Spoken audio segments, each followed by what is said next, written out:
السلام علیکم ورحمۃ اللہ تعالیٰ وبرکاتہ۔ دوستو، امید ہے آپ سب بخیر و عافیت ہوں گے۔ مولا تعالیٰ ہم سب کو صحت و عافیت کے ساتھ نیک والی زندگی عطا فرمائے۔ میرے دوستو، میرے آقا صلی اللہ علیہ وسلم تشریف فرمائے، تمام صحابہ تشریف فرما ہیں، صحابہ کا مجمع لگا ہوا ہے۔ ایک بدو آیا اور کہا، یا رسول اللہ کچھ دیجئے۔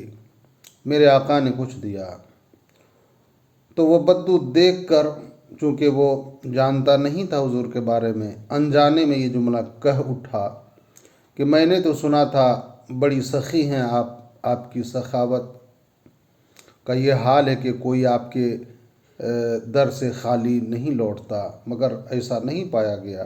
میرے دوستو، نعوذ باللہ، جب یہ جملہ کہا نا تو حضرت عمر کو غصہ آ گیا اور انہوں نے تلوار نکال لی کہ گردن اڑا دو اس کی، مگر میرے نبی نے روکا، کہا عمر جلدی کیوں کرتے ہو، ٹھہر جاؤ نا۔ پھر اس شخص کو لے کر، اس بدو کو لے کر میرے آقا اپنے گھر کو گئے، اپنے حجرے میں گئے اور جتنا دیا تھا اتنا اور دیا۔ بدو نے جب آنکھ کھولی نا اور دیکھا کہ کتنا مجھے ملا ہے، تو میرے نبی نے پھر اور جتنا دیا تھا اس کا ڈبل دیا۔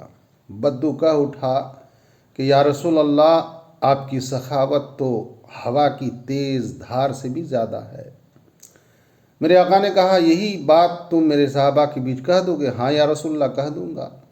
جب باہر آیا تو لوگوں سے کہا کہ لوگوں، مجھ سے غلطی ہو گئی، مجھے مغالطہ لگ گیا تھا۔